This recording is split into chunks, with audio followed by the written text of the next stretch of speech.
여러분 안녕하십니까? NBS 뉴스 24입니다. 인구 고령화와 부족한 일손 등의 문제로 외국인 근로자를 고용하는 농가가 늘고 있죠. 하지만 올해 최저임금이 급격히 오르면서 농가의 부담도 클 수밖에 없습니다. 그런데 외국인 근로자에게 현물로 제공되는 숙식비를 월급에서 공제할 수 있는 제도가 있어서 이를 적극 활용한다면 인건비 부담을 덜 수 있을 것으로 기대됩니다. 김인경 기자가 보도합니다. 경기도 포천에서 50년간 버섯을 재배해온 정덕균 씨. 부족한 일손을 대신해 외국인 근로자 10명을 고용해 농장을 운영하고 있지만 지난해보다 급격히 오른 최저임금에 고민이 많습니다. 우리가 생산한 제품은 값이 올라가지 않고 생산비에 차지하는 임금만 많이 올라가니까는 경영에 어려움이 많습니다. 다른 농가도 사정은 마찬가지. 비용 부담이 많이 드는 거죠. 사실은 저희가 인건비가 차지하는 비중이 많이 높아졌기 때문에. 지난 5월 개정된 최저임금법에 따르면 현금으로 지급되는 복리후생비는 최저임금 산입 범위에 포함되는 반면 현물 형식의 복리후생은 법 적용에서 제외됐습니다. 그러니까 현금으로 주는 숙식비는 최저임금 산입 범위에 포함되지만 숙식을 제공하는 데 드는 비용은 빠지는 셈입니다. 이에 농업계는 크게 반발했습니다. 외국인 근로자 80% 이상이 숙소나 식사를 제공받고 있는 농촌 현실과 괴리가 크다는 겁니다. 실제 한국농촌경제연구원에 따르면 농촌의 외국인 근로자 46%가 식사나 숙소 가운데 하나를 현물로 제공받고 있는 것으로 나타났고 숙소와 식사 모두 제공받는 경우도 40%에 달했습니다. 전혀 제공받지 않는 경우는 단 14%에 불과합니다. 근로자를 채용할 때 숙식 제공한다고 하고 이렇게 근로자를 채용하고 있습니다. 숙식을 제공하지 않으면 이분들이 저희 그 취업 신청을 할 때 이제 안 하는 경우가 있기 때문에 제공을 할 수밖에 없습니다. 이런 가운데 최근 농식품부는 현물 숙식비가 최저임금 산입 범위에 포함되지는 않았지만 숙식비를 월급에서 공제하는 제도가 있다면서 이를 적극 활용할 것을 권하고 있습니다. 외국인 근로자 고용 시 표준 근로계약서에 숙식비를 징수하겠다는 사실을 명시한 다음 해당 근로자의 동의를 받는 경우 월 통상임금의 20%까지 공제가 가능한 겁니다.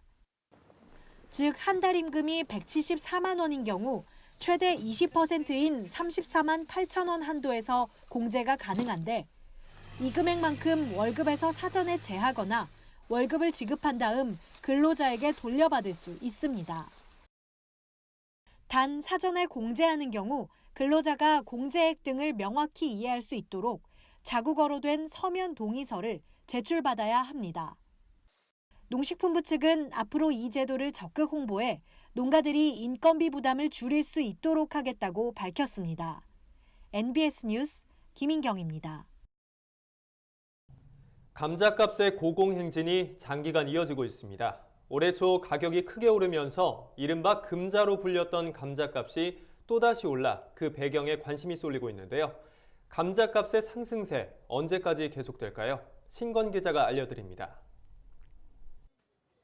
지난달 거래된 감자 20kg당 가격은 41,133원. 지난해 같은 기간보다 12%, 평년보다는 77%나 뛰어 14년 만에 가장 큰 폭으로 올랐습니다. 적정 가격대를 한참 웃돈 시세가 110일 이상 지속되는 가운데 유통업계는 그 원인을 공급량 부족에서 찾고 있습니다. 지난해 재배 면적 감소와 기상악화 등으로 감자 출하량이 줄어든 데 이어 올 상반기 역시 재고 물량 부족과 한파라는 악재가 겹쳤기 때문입니다. 생산량 감소로 도매 시장 출하량도 크게 줄었습니다. 올해 가락시장에 들어오는 감자는 하루 평균 215톤으로 평년 반입량인 244톤보다 10% 이상 적은 것으로 나타났습니다. 이에 정부는 그동안 수입 생감자의 국내 시장 유통 물량을 확대하고 10월 중순 이후 하루 최대 70톤을 도매 시장에 방출하고 나섰지만 감잣값은 여전히 평균 4만 원 이상으로 형성되고 있습니다. 그러나 본격적으로 가을 감자 출하가 시작되면 감잣값도 점차 안정을 찾을 것이라는 게 유통업계의 전망입니다. 실제 11월 초만 해도 20kg당 4만 5천 원 이상을 상회하던 감잣값은 11월 하순부터 4만 1천 원대에서 보합세를 보이고 있습니다. 가격이 조금 지금 하락 단계에 있거든요. 봤을 때는 현 시세보다 유지되거나 아니면은 가격이 조금 더 내려갈 것 같습니다. 경상도 쪽이나 고기 감자가 나오고 이러다 보니까 시장에 좀 나오는 물량도 좀 늘고 이러다 보니까 지금 장기적으로 봤을 때도 구매 부분도 좀 저하되고 이래서 시세는 현 시세보다는 좀 하락이 될 것 같아요. 한편 농경연 측은 제주에서 대지 품종의 출하량이 늘 것으로 보이지만 수미 품종의 물량은 여전히 부족해 감잣값은 당분간 강세를 보일 것으로 분석했습니다. MBS 뉴스 신건입니다. 전국의 초등학생 100명 중 3명 이상이 다문화 학생인 것으로 조사됐습니다. 이에 따라 다문화 학생을 위한 전담 교원을 확대하는 등 다문화 맞춤형 교육이 필요하다는 목소리가 높아지고 있습니다. 최서영 기자입니다. 국회 입법조사처가 최근 내놓은 다문화 학생의 현황과 시사점 자료에 따르면 2018년 기준 초등학교 다문화 학생이 전체 학생의 3.4%에 달하는 것으로 조사됐습니다.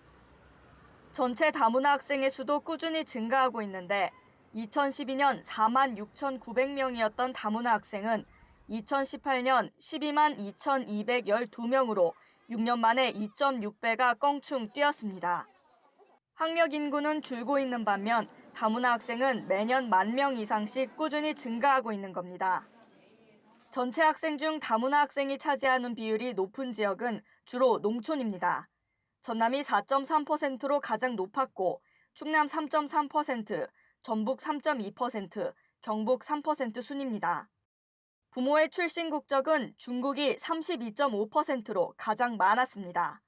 베트남은 2012년 7.3%에서 2018년 29.1%로 4배 가까이 급증한 반면 일본의 경우 2012년 27.5%에서 8.5%로 급격히 감소했습니다.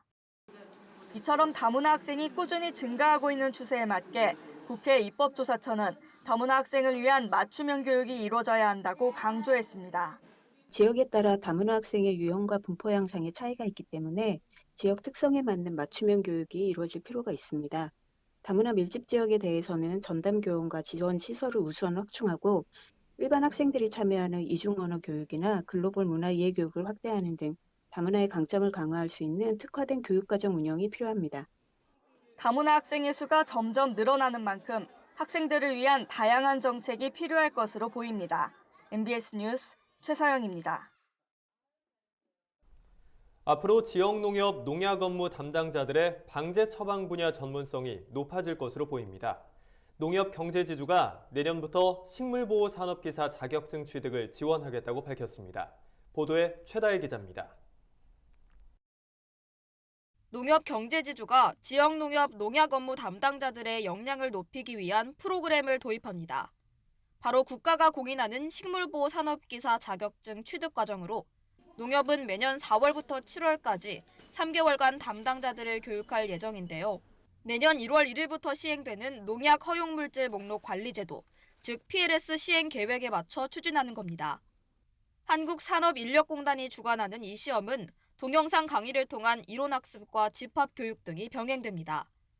교육과정은 총 4가지로 식물병리, 농림해충, 농약, 잡초 방제입니다. 또 대상자는 원예학과, 농생물학과 등을 졸업했거나 2년 이상 농약 관련 업무에 종사한 직원입니다. 농약 업무 담당자뿐 아니라 다른 업무 담당자도 신청이 가능하도록 해 최대한 많은 직원들이 혜택을 볼 수 있게 한다는 방침입니다. 내년부터 시행되는 PLS 제도에 대비하여 식물보호산업기사 자격 취득 과정에 저희들이 참여를 하여 자격을 취득하려고 합니다. 담당자들이 식물보호기사 자격증을 취득하면 농약 업무 전반에 대하여 전문성이 크게 강화될 것으로 보이고요. 한편 농협경제지주는 자체 예산을 편성해 교육 대상자들의 부담을 최소화하겠다고 전했습니다. MBS 뉴스 최다혜입니다. 국가 중요 농업유산으로 의성의 전통수리와 보성 전통차, 그리고 장흥의 발효차 청태전 3가지가 새롭게 지정됐습니다. 농식품부는 이들 농업유산을 관광자원으로 적극 활용하겠다는 계획입니다. 보도에 오주석 기자입니다.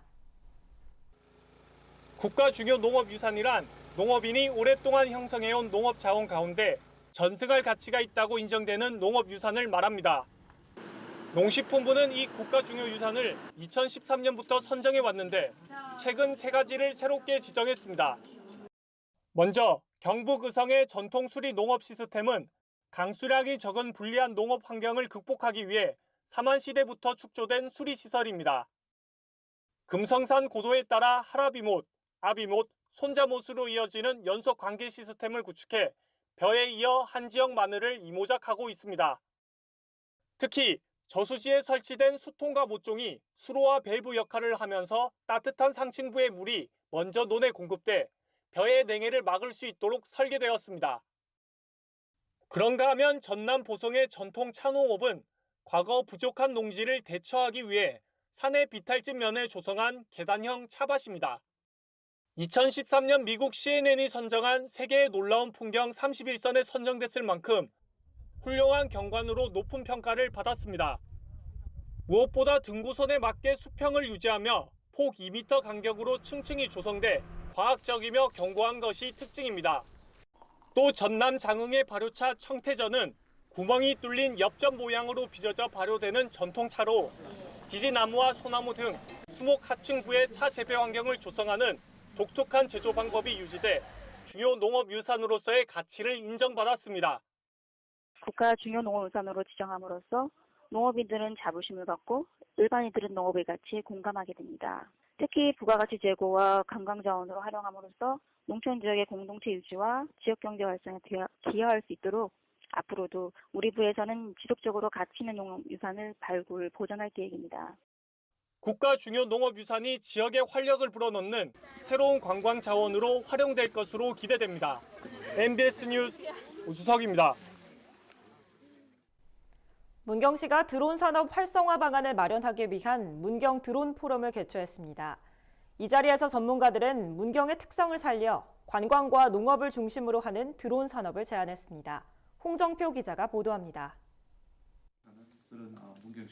주제 발표에서는 문경의 자연 환경과 지역적 특성을 고려한 농업, 관광을 위한 드론의 개발과 산업 유치를 차별화로 꼽습니다.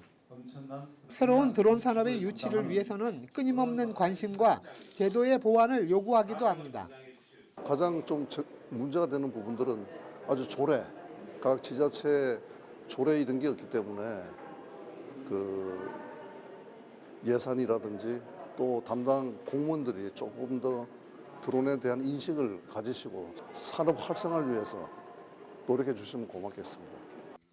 포럼에 참석한 임채환 경운대 교수와 지용기 자문단 교수는 문경의 특성에 맞는 농업용 드론과 관광용 체험 드론의 개발과 활용으로 산업화를 선도해야 한다는 주장을 했습니다.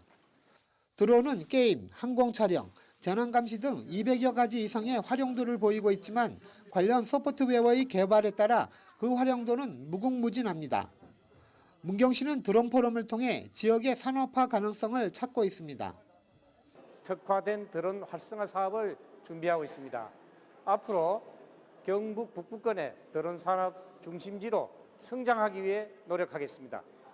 국토교통부의 드론 산업 발전 계획에 따르면 글로벌 드론 시장은 지난 2016년 7.2조 원, 국내 시장은 704억 원. 하지만 오는 2026년에는 해외 시장은 90.3조 원, 국내 시장은 4.4조 원으로 전망하고 있습니다. 국내에 운영 중인 사업용 드론은 2016년 2,000대, 오는 2026년에는 5만 3천 대 증가해 향후 10년간 고용 유발 효과 17만 명, 29조 원의 생산 및 부가가치 유발 효과를 기대하고 있습니다. 이런 성장 가능성을 가진 드론을 통해 새로운 성장 동력원을 찾기 위한 지자체의 노력이 한창입니다. 드론에 뭘 붙이냐, 뭘 융합하냐에 따라서 어마어마한 신세계가 열립니다. 저희가 뭐 스포츠 분야나 엔터 분야나 또 산업 분야 이런 분야를 저희가 무궁무진한 보석이 있다고 생각합니다.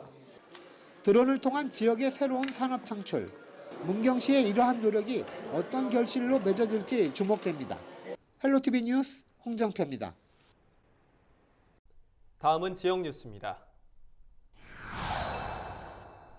경남도가 연말을 맞아 축산식품 위생관리 점검에 나섭니다. 점검 대상은 도축장과 집유장 14곳, 축산식품 가공장 700여 곳, 식용란 수집 판매업소 180여 곳입니다. 경남도는 위생관리 규정을 위반한 업소에 대해서는 축산물 위생관리법에 따라 행정처분하고 고의성이 있는 업소와 중복 위반 업소는 고발하는 등 강력하게 대응할 계획입니다. 경기도와 경기 농촌융복합산업지원센터는 10일부터 12일까지 농촌 창업을 돕는 교육과정을 진행합니다. 대상은 창업 5년인의 창업인이나 창업 희망자로 농촌 융복합 사업 전문가 등이 참석해 사업 기획과 마케팅, 관련 정책 등 농촌 창업을 돕는 강연을 진행할 예정입니다. 내년부터 전북 지역의 농산물 최저가격 보장제 적용 품목이 늘어납니다. 적용 품목은 모두 8개로 양파와 마늘, 생강, 건고추, 가을무, 가을 배추에다 내년부터는 노지 감자와 대파가 추가 포함됩니다. 이 사업은 농산물 가격이 기준 가격 이하로 하락하면 시장 가격과 비교해 그 차익을 보전해주는 것입니다. 완주군이 산림청의 2019년 선도 산림 경영단지의 신규 사업지로 선정됐습니다. 이 사업은 사유림의 경영 활성화를 위해 산림조합이 산주 대신 산림을 경영하고 소득을 산주에게 환원하는 방식으로 진행됩니다. 이번 선정으로 완주군은 향후 10년간 국비와 지방비를 합쳐 모두 75억 원의 사업비를 투자합니다. 이를 통해 임도 조성과 기존 수목의 벌채를 통한 소득 창출, 특용작물 식재 등을 추진할 계획입니다. 다음은 농민신문사에서 발행하는 4대 월간지 12월호를 소개하는 월간지 읽어보기 시간입니다. 먼저 종합생활정보지 전원생활부터 살펴보겠습니다. 이번 호 표지에서는 우리 마을 사랑방이라는 주제로 사람과 사람 사이를 이어주는 공간에 관한 이야기를 다뤘는데요. 그 내용 잠깐 살펴보겠습니다. 이번 특집 기사 우리 마을 사랑방에서는 SNS가 일상이 된 요즘 시대에도 이웃 주민들과 서로 얼굴을 마주하며 소통할 수 있는 현대식 사랑방들을 소개하고 있는데요. 연극을 매개로 이웃 주민들과 소통할 수 있는 충북 단양의 만종리 대학로 극장과 해발 700m에 자리한 강릉 대길이 마을의 강릉 꼭대기 쉼터, 그리고 10대부터 60대까지 친구가 될 수 있다는 경북 봉화의 신통한의원과 개그우먼 김미아 씨가 운영하고 있는 마을 장터, 카페 호미까지 개성 넘치고 사람 냄새 진하게 나는 공간들을 한눈에 만나보실 수 있습니다. 이달에 만난 사람에서는 20년 동안 전국의 구멍가게만 그려온 화가 이미경 씨의 이야기를 소개하고 있는데요. 이 세상에 사라져가는 것들을 그림으로 기록하는 것이 자신의 소명이라는 이미경 씨. 그가 지금까지 그려온 수많은 구멍가게 펜화들과 함께 그림 속에 담겨있는 오래된 옛 이야기들을 마주할 수 있습니다. 네, 다음 잡지 보시죠. 다음은 어린이들에게 유익한 정보를 제공하는 어린이 동산입니다. 이번 호 특집 기사에서는 끙끙 앓지 말자 고민 상담소라는 주제로 어린이들이 스스로 고민을 해결하는 방법에 대해서 알려주고 있는데요. 내가 세상에서 제일 힘들어 라는 동화를 통해 주인공 소혜가 고민을 해결해가는 과정을 살펴보기도 하고 1000명의 독자들이 어린이 동산 엽서를 통해 보내준 고민을 함께 해결하는 코너도 마련했습니다. 특히 아이들이 스마트폰 중독에서 현명하게 벗어날 수 있는 방법을 소개해 눈길을 끌었습니다. 두 번째 기사 만나보겠습니다. 신비로운 지구의 대자연에서는 보츠와나 북서부에 위치한 오카방고 델타를 소개하고 있습니다. 야생동물을 관찰할 수 있는 거대한 습지 오카방고 델타는 강과 사막이 만난 습지의 초원으로 전 세계 여행자들이 모여드는 유명 관광지인데요. 이번 기사를 통해 전통 카누인 모코로를 타고 오카방고 델타를 누비는 여정을 만날 수 있습니다. 다음은 농업경영 전문지 디지털 농업입니다. 디지털 농업에서는 연말 특집 기사로 2018년 히트 농산물을 집중 분석했습니다. 달콤한 맛과 굵은 열매로 국내외에서 크게 인기를 끈 샤인머스켓 포도와 애플 수박, 기능성 흑색 토마토인 쿠마토까지 재배 특성과 함께 앞으로의 판로를 짚어봤습니다.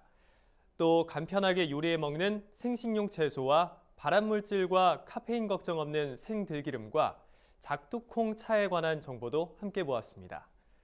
이어지는 특집 기사에서는 떫은 감 시장의 동향과 앞으로의 전망을 집중 조명했습니다. 떫은 감은 우리나라에서 사과 다음으로 많은 생산량과 넓은 재배 면적을 보이고 있지만 소비 시장에서 차지하는 위상은 옛날 같지 않은데요. 이에 떫은 감을 건강한 국민 과일로 마케팅을 강화하고 홍시와 감 말랭이 등으로 가정용 소비를 늘릴 수 있는 방법을 함께 찾아봅니다. 또한 낙과 및 저온 피해 예방법 등 재배 농가의 소득을 높일 수 있는 농업 기술에 대한 정보도 담았습니다. 다음 잡지 살펴보겠습니다. 월간 축산인데요. 성공 축산으로 이끄는 경영 전문지 월간 축산 내용입니다. 이번 호에서는 대한민국 최고의 한우를 선발하는 2018 전국 한우 능력평가 대회에 관한 소식을 기획 특집 기사로 담았습니다. 전국 236곳의 농가에서 출품한 한우 236마리가 경쟁을 펼쳐서 수상 가축이 선정된 과정을 소개하고 있습니다. 또한 영예의 대통령상을 받은 울산 한사랑 농장의 윤순주 대표를 비롯해 12마리 수상 가축을 키워낸 각 농장의 성공 노하우도 자세히 소개하고 있습니다. 월간 축산 다음 기사 살펴보죠. 사람과 일에서는 대관령 양떼 목장에서 양치기로 활약하고 있는 전충원 이사를 만나봤습니다. 몇 년 전부터 양을 이용한 체험형 목장들이 늘어나면서 양치기 일을 하는 사람도 늘었다고 합니다. 전충원 이사도 그중 한 명으로 대관령면에서 320여 마리의 양들을 키우고 있는데요. 그를 통해 양치기가 하는 일과 앞으로의 전망에 대해서 자세히 알아봤습니다. 지금까지 월간지 읽어보기였습니다. 저희가 준비한 소식은 여기까지입니다. NBS 뉴스 24 마칩니다. 함께해 주신 여러분 고맙습니다.